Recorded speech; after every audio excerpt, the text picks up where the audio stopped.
አቡነ ሳይሮስ የአቡነ አብርሃምን ቦታ ተኩ። በዝርዝር መረጃውን ይዘንበታል። ከሃይማኖቴ ጋር የኔ ነፍስ ትወጣለች። በሃይማኖት አንደራደር።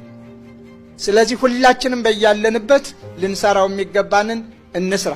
ቤተ ክርስቲያን ስትደፈር ዝም አለ።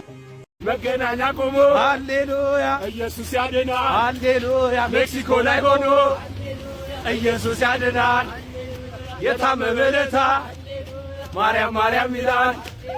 ሃሌ ሃሌ ሃሌሉያ። አባቶቼ ከይቅርታ ጋር ነው የምጠይቃችሁ፣ በትህትና ሆኜ ነው የምጠይቃችሁ፣ ደግሞም በንስሐ ሆኜ፣ ደግሞም ስሜታዊ እንዳልሆን ራሴን እየተቆጣጠርኩ እንባዬም እንዳይመጣ እየታገልኩ። ዛሬ ቅዱስ ሲኖዶስ የአዲስ አበባ ሕግ አወጣ፣ ደንብ፣ ከዚያ ስራ አስኪያጅ ቀየረ፣ ከዚያ ጳጳስ ቀየረ። ነገም እርግጠኞች አይደለም። ዛሬ የቅዱስ ሲኖዶስ ምልዓተ ጉባኤ ያደረገው ውይይት በቅድስት ሥላሴ ዩኒቨርሲቲና በአባይ ባንክ መካከል በተፈጠረው የብድር ስምምነት ዙሪያ ውሳኔዎችን አስተላልፏል። በዚህ እኔ ተጠየቅኩኝ። ምንድነው የተሰናበቱበት ችግሮት ምንድነው የሚለውን ችግር ተጠየቅኩኝ። ስጠየቅ እኔ በማንነቴና በማንነቴ ብቻ ሌላ ምንም ችግር የለብኝም። ችግር ካለብኝ በችግሬ መጠየቅ መከሰስ ይቻላል። ሰላም ጤና ይስጥልኝ። በመላው ዓለም የምትገኙ ውድ የዩአ ሚዲያ ተከታታዮች እንዴት አላችሁ? ዛሬም እንግዲህ በአንዳንድ መረጃዎች ወደ እናንተ ተመልሼ መጥቻለሁ። እስከ መርሃ ግብሩ ፍጻሜ አብራችሁን ቆዩ። ሁላችሁም ኮሜንት ሴክሽን ላይ እስቲ ከኔ ጀምሮ እግዚአብሔርን እናመስግን፣ እግዚአብሔር ይመስገን ብላችሁ ጻፉ። በቅድሚያ ሁላችንም እግዚአብሔር ይመስገን ብለን እንጻፍ። እሺ እንግዲህ ዛሬ ይህ ቪዲዮም ደግሞ ለብዙዎች እንዲደርስ ላይክ አድርጉ። ዛሬ የምንመለከተው ነገር አንድ የቤተክርስቲያን አስተዳዳሪ የሆኑ ካህን በደል ደርሶብኛል፣ ርቦኛል እያሉ ነው። ምንድነው የተፈጠረው የሚለውን እንመለከታለን። መነኮሳት አባቶቻችንስ በየሚዲያው እየወጡ እንደዚህ ማለት አለባቸው የሚለውን የምናይ ይሆናል። ሁለተኛ ደግሞ የምንመለከተው እንግዲህ ቅዱስ ሲኖዶስ ርክበ ካህናት በግንቦት ወር የሚካሄድ የርክበ ካህናት የቅዱስ ሲኖዶስ ስብሰባ እየተካሄደ ነው። በዚህ ስብሰባዎች ላይ አንዳንድ ውሳኔዎችን አስተላልፏል። ያንን ውሳኔ እንመለከታለን። ሌላው እንደሚታወቀው ደግሞ በዚህ ዛሬ ዘንድሮ 3ኛ ዓመታቸውን የያዙት ብፁዕ አቡነ አብርሃምና ብፁዕ አቡነ ጴጥሮስ አዲስ ሹመት ይሾማል ወይ? በእነሱ ቦታስ ማን ነው የሚተካው? የጠቅላይ ቤተ ክህነት ስራ አስኪያጅ የሚሆኑት ሊቀ ጳጳስ ማን ናቸው? ምንድን ነው ያለው ነገር? በምን አይነት ሁኔታ ነው የሚመረጠው? ምርጫውስ እንዴት ነው የሚለውን በስፋት የምንመለከት ይሆናል። አንዳንድ ደግሞ ትምህርቶችን እንማራለን። በጋራ እስከ መርሃ ግብሩ ፍጻሜ አብራችሁኝ እንድትቆዩ በፍቅር ጠይቃችኋለሁ። ሰው እኮ ምን ልሳደብ ብሎ እኮ ሲያቅድም ያደርሰዋል። አይገርማችሁ? ምን ልናገር እንዲህ ሰሞኑን ደግሞ እስቲ እንደው በምን ልበጥብጥ የሚል ሰው ሁሉ እኮ አለ። እንደው ግርም እኮ ነው ሰላም የሌለው ሰው ማለት። ምክንያቱም ምንድነው ለዘመናት ኃጢአትና የተንኮል ውሃ የተኛበት ሰው ትሎችን ነው የሚያበቅለው። አዝሪት አበባ አይገኝበትም፣ ፍሬ አይገኝበትም፣ ፍሬ የለውም። ምንጊዜም ዱላ ነገር መዝራት፣ ነገር ስራ፣ ጸብ፣ ክርክር፣ ነቀፋ፣ ሐሜት፣ ተንኮል ነው የሚናገረው ማለት። የክርስቶስ ልጆች በጭምትነታቸው ሲታወቁ፣ የዲያብሎስ ልጆች በብኩንነታቸው ነው የሚታወቁት። ብኩን ናቸው፣ ህድአት የላቸው፣ ሁሉን ነው የሚነኩት፣ የማይነኩት የሌላቸው ማለት ነው። 4 ናቸው የንስሐ መግቢያ መንገዶች። አንደኛ ቃል በቃል ገጽ በገጽ ቀርባቸው ይሄን አድርጌያለሁ ቅጣቱን መቀበል። 2 በወረቀት ጽፎ መስጠት። ውዳሴ ማርያም ሰኞ ውዳሴ ማርያም እንድምታ ላይ ያቺ ሴት የታደለች ጽፋ ኃጢአቷን አባቴ እንዳልሰጠው አፈረች። አባቴ ይፋቅልሽ በለኝ። ገለጥ ስታደርገው አንድ ቀርታለች።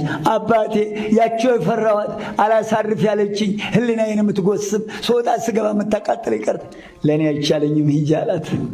ተዋህዶ ልጆች ስትመጣ ስትሄድ የአባቶቻችንን ፈሊጥ ይሁት ስትሄድ ውሃ ይጠማታል፣ ያልባታል። መንገድ 2 ሰዓት ቢፈጅ 4 ሰዓት ደርሶ መልስ፣ 2 ቀን ቢፈጅ 4 ቀን በፈሊጥ እግዚአብሔር ይቅር እንድላት። በይ ስትመለሺ ሞቶ ታገኘዋለሽ ሳትጠራጠሪ፣ አስከሬኑ ላይ ጣላት። እስከዚህ ድረስ ነው የአባቶቻችን ስልጣን። የተዋህዶ ልጆች አረ እነዚህን አባቶች እንጠቀምባቸው። ካህናትን እኮ የሾመ እግዚአብሔር ነው። ስልጣን ድው ይፈውሱ፣ ለምጽ አንጹ፣ ሙት አንሱ፣ በከንቱ ተቀበላችሁ በከንቱ ስጡ፣ እስከ ዓለም ፍጻሜ እኔ ከእናንተ ጋር ነኝ፣ ወደ ዓለም ሁሉ ሂዱ እኮ ነው ያለው። እንዴት ያለ ሹመት ነው! ድው መፈወስ፣ ሙት ማንሳት፣ ክቡራን እኮ ናቸው ካህናት አባቶቻችን እኮ ከባዶች ናቸው እኮ። አንደበታችሁ ቢፈራ ጽፋችሁ ድርጊቷን ብቻ ሰርቄያለሁ፣ ዋሽቻለሁ፣ አምቻለሁ፣ አመንዝሬያለሁ፣ ዘፍኛለሁ ድርጊቷን ብቻ። አይ እንደው ከዕለታት አንድ ቀን እንደው ገንዘብ ከኪስ ያጣሁና ቤት እንጀራ የለም እንደው ራበኝና ሰረኩ። ምን ያደርጋል ሁሉ አተተ ምን ይሰራል ሁሉ መከባተር። ሰውየው ፍርድ ቤት ሄዶ ለምን ገደልከው? ያለታ ጫት እንበላ ነበር፣ መጠጥ ጠጥተናል፣ ሞቅ ብሎኛል። ሰውየው ምን እየጨመረ ነው በላው ላይ? በገዛፉ ወንጀል እየጨመረ ሞቅ ብሎኛል፣ ከዚያ በኋላ ገደልኩት። ዳኛው የሚጠብቀው ምን የምትለውን ቃል ነው? ይሄ ሁሉ አያስፈልግም። ዋሻው፣ ገደልኩ፣ ሰረኩ፣ በቃ። ሶስተኛ የምትወዱት ባልንጀራ ወይስ ባላጋራ ነው? ስምንተኛው ጓደኛ ወይስ ጉደኛ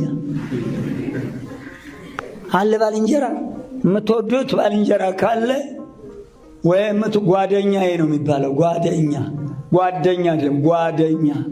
ጓዳ ውስጥ ያለ ምስጢር፣ ቅቤው፣ ሽሮ፣ ጩኮ፣ አቤት ዳቦ፣ እርጎ ወይ እና ወይዘሮ ስንዱንን ከኔለሽ የቀመሙት ድቁሱ ሚጥሚጣው፣ ኧረ ስንቱ ጓደኛዬ፣ ምስጢሬ፣ ገበናዬ ማለት ነው።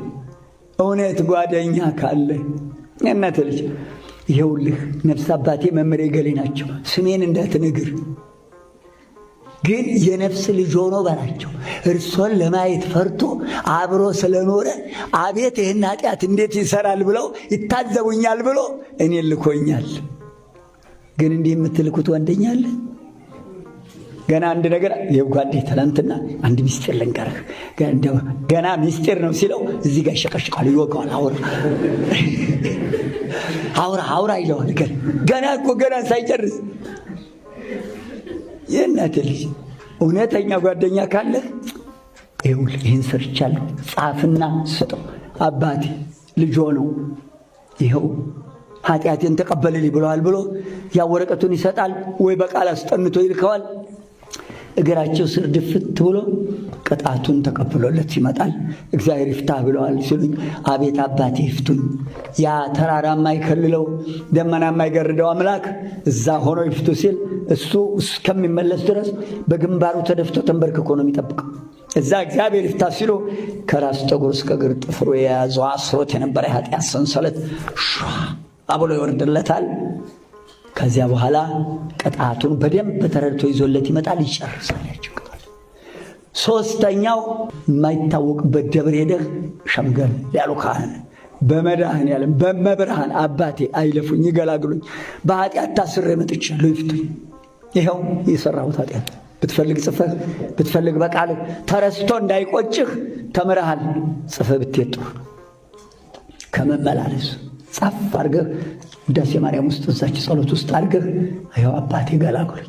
ያውቃሉ አባቶቻችን የተዋሉት። ያዕቆብ ስንት ምዕራፍ ነው? 5 ምዕራፍ መሰለኝ። ያዕቆብ ለወንድምህ ኃጢአትን ለምትወደው ባልንጀራህ ንገር ይላል። ሌላው የማታውቅበት ደብር ሄደህ በቀጥታ ተቀብለህ ከፈለጉ ብለህ አባት ከሆኑ እንዳትረሳው፣ በዛ ያለ ኃጢአት ሰርተህ ከሆነ የሰጡት እንዳይጠፋበት ያችን ጽፈው ይኸው ለነፍስ አባት ወስደህ ስጣቸው፣ ይህንን እንድትፈጽም ይላሉ። ሄዶ አባቱ ጋር መጡ። ይኸውልዎት ጉዴ ብዙ ነበር፣ እርሶን ለመናገር ይታዘቡኛል ብዬ ፈርቼ የማያውቁበት ገዳም ሄጄ ኃጢአቴን ጨርሼ መጣሁ፣ የተሰጠኝ ቅጣት ነበብ ያደርገውና አለዚያም በቃሉ ይሄን አልጾም ብለውኛል ይላል። ይቀበላል። እሳቸውም እግዚአብሔር ይፍታ እንኳን ገላገለህ ልጄ በርታ ይሉታል። ባገኙት ቁጥር የደረስክ ስግደቱን እየሰገድክ ነው፣ ምጽዋቱንስ ጾሙንስ ይጠይቁታል፣ ይከታተሉታል። ሲጨርስ ወዲያ ወደ ስጋው ደግሞ። እሺ ለመምህሮቻችን እግዚአብሔር አምላክ ቃለ ሕይወትን ያሰማልን። ጥሩ ትምህርት እንዳገኛችሁ በተለይ ስለ ንስሐ የሚገባባቸው መንገዶች፣ ሌሎችንም በርካታ ትምህርቶች እንዳገኛችሁ ተስፋ አደርጋለሁ። በድጋሚ ለመምህሮቻችን እግዚአብሔር አምላክ ቃለ ሕይወትን ያሰማልን።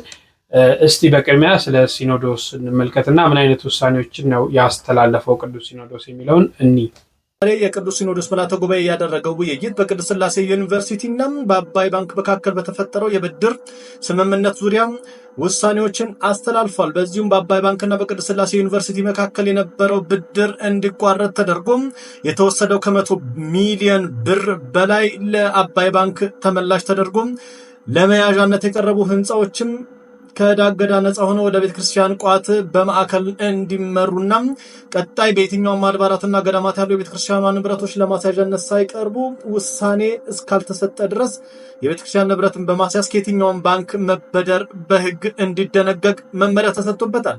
እንደዚህ አይነት የቤተክርስቲያንን ሉዓላዊነትና ማዕከላዊነት ሊያስጠብቁ የሚችሉ ውሳኔዎች እጅግ ይበሉል የሚያሰኙ ናቸው።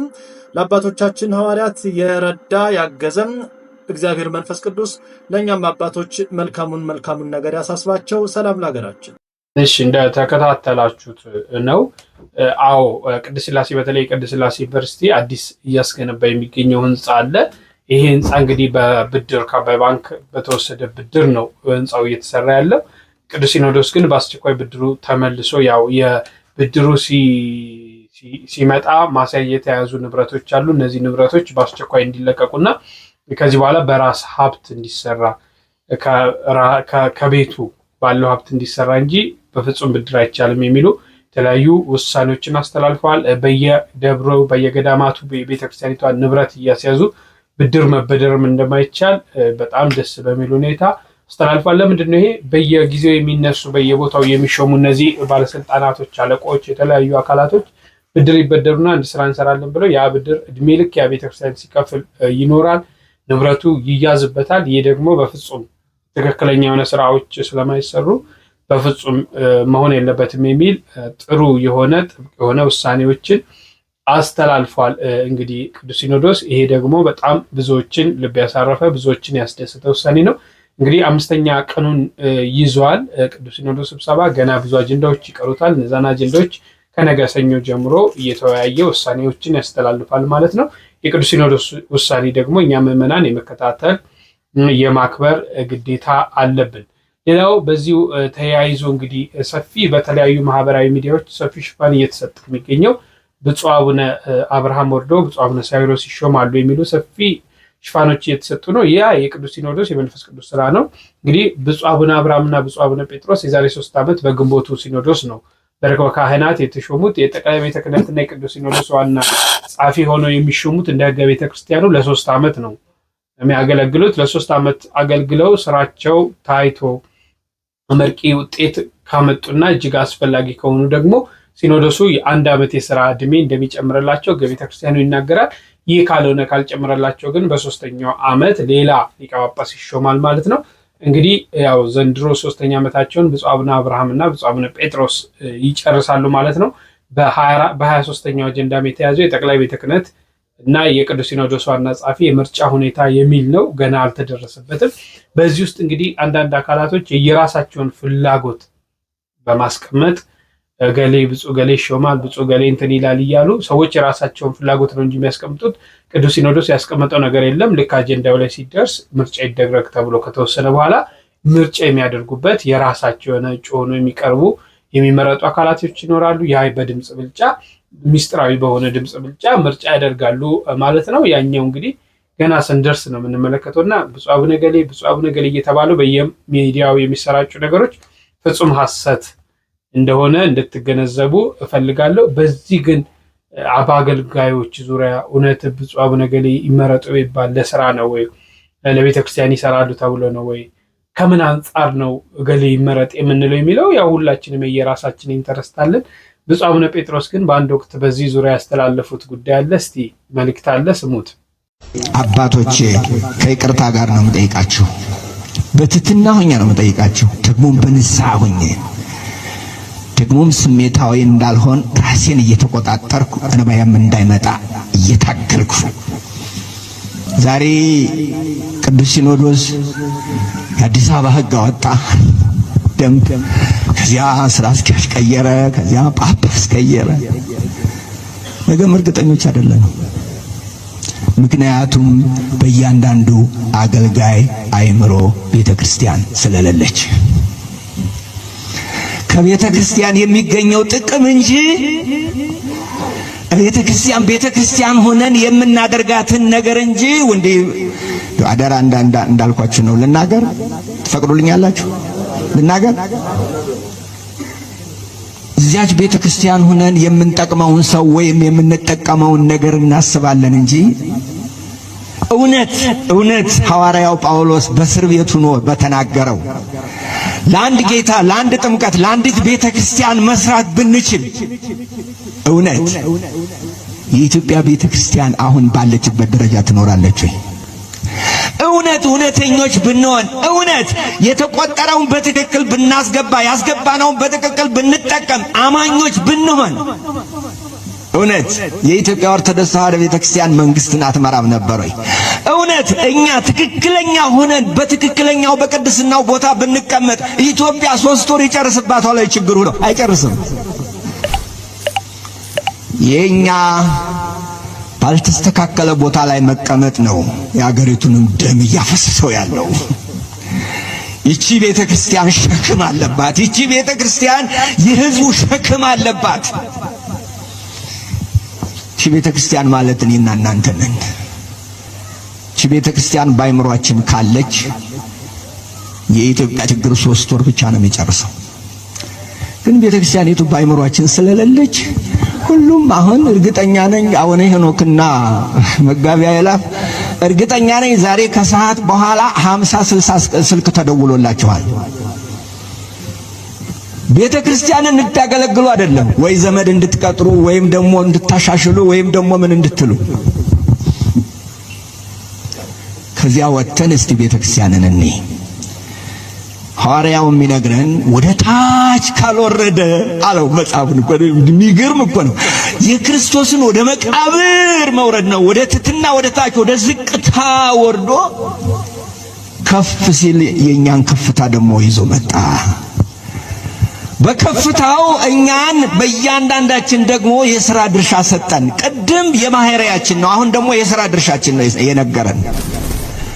አንዳንዶቹን ነቢያት፣ ሌሎቹን ሐዋርያት፣ ሌሎቹን ሰባካያን፣ ሌሎቹን አስተማሪዎች፣ ሌሎችን ደግሞ የጠባቂዎች አርጎ ሾመ። እነዚህ ሁሉ ተሰብስበው በአንድ ላይ ወደ ክርስቶስ ወደ ሙላቱ ለመድረስ ነው። የኛ እድገት እኮ አዲስ አበባ ሀገረ ስብከት አይደለም። የኛ እድገት እኮ ጳጳስ መሆን አይደለም። እዚያ በላይ ክርስቶስን መምሰል እኮ ነው። ላይ እኮ ነው የኛ። እኛ እኮ እዚህ በዳቦ እንድንጣላ አልተመደብንም። እዚህ በቅነሳ በአበል በምን በዚህ አይደለም። እሱ እኮ አይደለም። እኛ እንደዛ አይደለንም እኮ። እኛ እኮ በሰማይ ባለው በዙፋኑ እዚያ እንድንደርስ ነው እዚያ ከፍታ ወደዚያ ወደ ከፍታ እና እንዴት ናችሁ? ስሩ። አንድ አካል ሆናችሁ ስሩ። አንዳችሁ ጅማት ናችሁ፣ ሌላችሁ ደም ናችሁ። አንዱ ራስ ነው፣ ሌላው እግር ነው። ግን ለአንድ ለክርስቶስ ትሰራላችሁ። ሁላችሁም አድጋችሁ ክርስቶስ ትደርሳላችሁ። ለብፁዕነታቸው እግዚአብሔር አምላክ ቃለ ሕይወትን ያሰማልን። የብፁዕ አባታችን በረከታቸው ይድረሰን። በጣም የሚገርም ንግግርና የሚገርም መልእክት ነው ያስተላለፉት። እዚህ ላይ ምንም አንጨምርም። እሺ ምንድነው አንዱ እንግዲህ አንድ ቤተክርስቲያን ካህን ተገፍቻለሁ ይላል። ምንድነው የሆኑት? እንዲህ አይነቱ አካሄድ ከላይ የመጣ ይመስሎታል ወይስ እንደው እዛው ከታች ያሉት ናቸው ይሄን ነገር የሚያደርጉት? ያው እንግዲህ የተፈጠረውን ችግር ከላይ ያው ተሊቀ ጳጳሱ ነው ይሄ ችግር ማለት ነው። እሳቸውም አመጣጣቸው ወደዚህ ማይረግ ሲገቡ በዚሁ ነው በዚሁ ኮታ ነው የገቡት ማለት ነው። ኦሮሞ በመባል ማለት ነው። ኦሮሞ በመባል በቋንቋ ነው የገቡት እዚህ ቦታ ላይ ማለት ነው። ዕውቀት ኖሯቸው አይደለም። እኔ አውቃቸዋለሁ። እሳቸው ልቅን የደብር ስራ አስኪያጅ ሆነው እንኳን አልተሾሙ። ቄሰ ገበዝም አልሆኑ። ከመስቀል ዙናን መድኃኔዓለም ገዳም ነው ቁልፍ ያዥ ነበሩ። ከዛ ተነስተው ወደ ዝም ብለው ያው በነበረው ወቅት ታውቁታላችሁ እዛ ግርግር ያው ገቡ። እንግዲህ ለዚህ ደረጃ በቁ ማለት ነው። እሺ እዚህ ጋር የሚለው እርሱ የተሾሙበት ወይም ደግሞ ይሄ ደብዳቤ ከቤተ ክህነት የመጣሉት ታኅሳስ 22 ቀን 2017 ነው። እዚህ ደግሞ የተሰናበቱበት ቀን ሳየው የካቲት 21 2017 ምን ያህል ጊዜ የሚሰሩት? አዎ ይሄ እዚህ ደግሞ ደብዳቤ አለ። እሳቸው ደግሞ መጀመሪያ በሳቸው ነው የተመደብኩኝ ማለት ነው። በመጀመሪያ በሳቸው ነው። መስከረም ስንት ይላል እሱ ላይ? መስከረም 1 ቀን 2017። አዎ እሳቸው መስከረም 1 ቀን እንደዚህ መደቡኝ። እየሰራሁ ባለሁበት ላይ ይህንን ታኅሳስ ደግሞ በቅዱስነታቸው አቅርበው የልማት አባት ናቸው፣ ጸባይ አላቸው፣ ምግባር አላቸው እና በቅዱስነቶት እንዲጸድቅልኝ ብለው እሳቸው ራሱ ነው አጽፈው ጨርሰው ያመጡልኝ ማለት ነው ደብዳቤው። ስለዚህ እሳቸውም ራሳቸው እንዲሰናበቱ ፈቅደዋል ማለት ነው። ማን ዋናው ከቤተ ክህነት ፓትርያርኩ አልሰሙም። ፓትርያርኩ ላይማ ከሰስኩ እኮ። ከዛ ስሰናበት ቀጥታ መጥቼ ለጠቅላይ ቤተ ክህነት ሳማክር ጠቅላይ ቤተ ክህነት የተመደቡት በቅዱስነታቸው ነው። በቅዱስነታቸው ስለተመደቡ ይህን የሚመለከታቸው ቅዱስነታቸው ናቸው አሉ። ይሄ ለቅዱስነታቸው እኔ ደብዳቤ ጻፍኩኝ ቀጥታ ማለት ነው። የህግ ባለሙያዎችን አማክሬ ደብዳቤ ጻፍኩኝ። ቅዱስነታቸው ላይ ገባሁኝ። ቅዱስነታቸው ይህንን ደብዳቤ ያዩ። ይህን ደብዳቤ ደግሞ ለጠቅላይ ቤተ ክህነት ለመንበረ ፓትርያርክ ጠቅላይ ቤተ ክህነት እንዲታይላቸው ብለው ደብዳቤ ጻፉ። እሳቸው ያመለከትኩትን ማመልከቻ ወደዛ መሩልኝ ማለት ነው፣ ወደ መንበረ ፓትርያርክ ጠቅላይ ቤተ ክህነት ማለት ነው።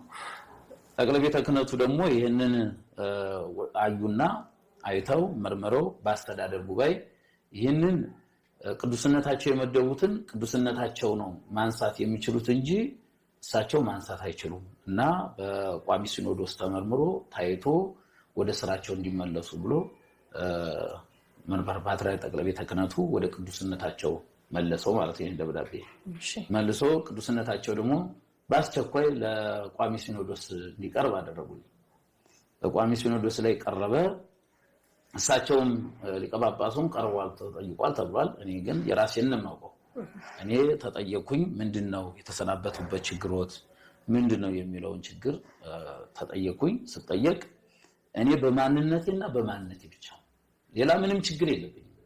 ችግር ካለብኝ በችግሬ መጠየቅ መከሰስ ይቻላል። ችግር ካለብኝ እኮ ይሄን ንብረት ይሄንን ያስረከብኩበት ነፃ ነው፣ ምንም ችግር የለባቸውም ተብዬ እኮ ነው ይሄ ደብዳቤ የተሰጠኝ። ይሄ ለቅዱስነታቸውም ለቋሚ ሲኖዶስም ማመለከት ይኸው አሁን እኔ መልስ ይሰጠኛል ብዬ ቋሚ ሲኖዶስ እየጠበቅኩ ነው ያለው። እንግዲህ ቋሚ ሲኖዶስ ደግሞ ወይም ተፈርዶብሃል ወይም ተፈርዶልሃል ያለ ሰው የለም። ምን ያህል ጊዜ ሆነው? 4 ወር ነው። 4 ወር ሙሉ እየተቸገርኩ ነው ያለው። ስለዚህ ወደ ሚዲያ የመጡበት ዋናው ምክንያት ጊዜው በጣም ረዘመብኝ፣ መፍትሄ አላገኘሁም ብለው ነው? አዎ ይኸው እየተራኩ እየተጠማሁ ነው ያለው። የካቲት ወር እንደውም የሰራሁበት ደግሞ እዚህ ሁሉ ተከልክያለሁ። የሰራሁበት እኔ መነኩሴ ከቤተ ክርስቲያን ከወጣ አሳ ከውሃ ከወጣ ምንም የለም። እኛ ቤተሰብ የለንም፣ ዘመድ የለንም። ምንኩስና ማለት እንግዲህ ልጄ ወዳጄ እናቴ የሚባል ነገር የለም። ዘመዳችን ቤተ ክርስቲያን ናት። ከቤተ ክርስቲያን ሲያባርሩኝ በጾም ወቅት ነው የተባረኩት። በጾም ወቅት ጾሙ በሚገባበት ሰዓት ህዝቡ ወደ ቤተ ክርስቲያን መጥቶ በሚያስቀድስበት እኔ ቤተ ክርስቲያን ገብቼ በምጸልይበት በማስቀድስበት ወቅት ተባረርኩኝ። ያው መጣሁኝና ለበላይ አካል የወለ ጠቅላይ ቤተ ክህነት ለቅዱስነታቸው አመለከትኩ። ያው ነገ ዛሬ በማለት ደሞዝ ሁሉ ተከልክዬ ምንም ደሞዝም የለኝ፣ ቤት መከራጅበት ምንም ንብረት የለኝም ማለት ነው። ያው ቤተ ክርስቲያን ሳገለግል ነው የቆየው። በዛ ምክንያት ያው ያለኝንም ከዚህ ቀደም የነበረውን ደሞዜን ለአንዳንድ ገዳማት ለአንዳንድ ቤተክርስቲያን ያው ለገጠር ቤተክርስቲያን ትላሉት ነው እየረዳሁ የነበረ ማለት ነውና በዛ ምክንያት ምንም ብር በእጄ የለኝም።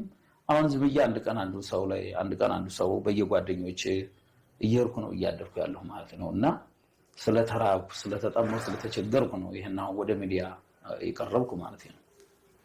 እንግዲህ 4 ወር ሆኖኛል ነው የሚሉት ብፁዕ አቡነ ኤልሳ ይመስሉኛል። እንግዲህ ከምስኪያ ኅዙናን መድኃኔዓለም ነው የመጡት። እሳቸው ናቸው አሁን የተሾሙት ከምስኪያ ኅዙናን። እንግዲህ እሳቸውን ለማንሳት ይሆናል ያው ብዙ ታሪኩ ብዙ ደስ ስለማይል ማለት ነው። እነዚህ ነገሮች ከምንሰማ ነው ብዙ ሰዎች ሼር እያደረጉልኝ ምንድነው ይሄ ነገር የተፈጠረው የሚለውን ነገር ለማጥራት ነው። እንግዲህ እኚህ እርስ በርሳቸው በአስተዳደር ዙሪያ ያልተስማሙባቸው ነገሮች ሊኖሩ ይችላሉ፣ የተለያዩ ነገሮች ሊኖሩ ይችላሉ። እኚህም ካህን እንግዲህ ፍትህ ፍለጋ ነው ወደ ሚዲያ የወጡት። ስለ ራቤን ስለቸገረኝ ነው ወደ ሚዲያ የወጣሁት ነው የሚሉት። እንግዲህ አንድ መነኩሴ እውነት ነው መነኮሳትን ስናይ እንደኛው ሰዎች ናቸው። ዓለም በቃኝ ብለው ዓለሙን ንቀው በምንኩስና ዓለም ቢኖሩም እንደኛ የሚበላ የሚጠጣም ያስፈልጋቸዋል። ይህ ደግሞ መነኩሴ ደግሞ እውነት ነው ከቤተክርስቲያን አሳ ከባህር ከወጣ ህይወት እንደሌለው መነኮሳትም ከቤተ ክርስቲያን ከወጡ ህይወት የላቸውም እና ያለው ነገር ያለው ችግር እንግዲህ ቋሚ ሲኖዶስ ይዞታለው ነገሩ የሚለው የምታውቋቸው አካላቶች ካሉ ነገሩ በፍጥነት እንዲፈታ የቤተክርስቲያንም ገመና በየቦታው እየወጣ በየሚዲያው ሁሉም በተገፋና በተጎዳ ቁጥር የሚናገር ከሆነ ጥሩ አይደለምና ለምእመናኑም ስነ ልቦና የምናስብበት መንገድ ቢኖር እየተሻለ ነው ብዬ አስባለሁ። ምናልባት ችግሮች ሊኖሩ ይችላል። እነዛን ችግሮች መቅረፍ ነው። ካልሆነ ደግሞ ይህን ያህል ከተቸገሩ ደግሞ ገዳም መግባት ይቻላል። በርካታ ገዳም አሉ የሚቀበሉንና እውነተኛ ህይወት እውነተኛ ኑሮ ከሆነ ከዛ ውጭ ግን ማንም ሰው መገፋት አለበት ብዬ አላስብም። ምናልባት ፍትህ ሊገኝ ይችላል። ያው እርስ በርስ ያልተግባቡባቸው ነገሮች ስለሆኑ ይሄ ደግሞ የቋሚ ሲኖዶስ ስለያዘው ውሳኔ ይሰጣል የሚል እምነት አለኝ እና በዚህ ዙሪያ ሀሳብ አስተያየት ሰጥ ብዙዎች ስላላችሁኝ ነው። ብዙም በእንደዚህ አይነት ዙሪያዎች ላይ ባንገባ የተሻለ ነው የሚል እምነት አለኝ። ግን መፍትሄ እንዲያመጣ እግዚአብሔር ደግሞ ሰላም እንዲያመጣ ለብፁዕ አባታችንም ሁለቱም ተስማምተው በጋራ ቤተክርስቲያንን የሚጠቅሙበት ራሳቸው የሚጠቀሙበት ጊዜ እንዲሆን እንጸልያለን፣ እንለምናለን። እንግዲህ ለዛሬ ያስኩት ይህን ይመስላል። በሌሎች መረጃዎች እስክንገናኝ ቸር ሰንብቱ።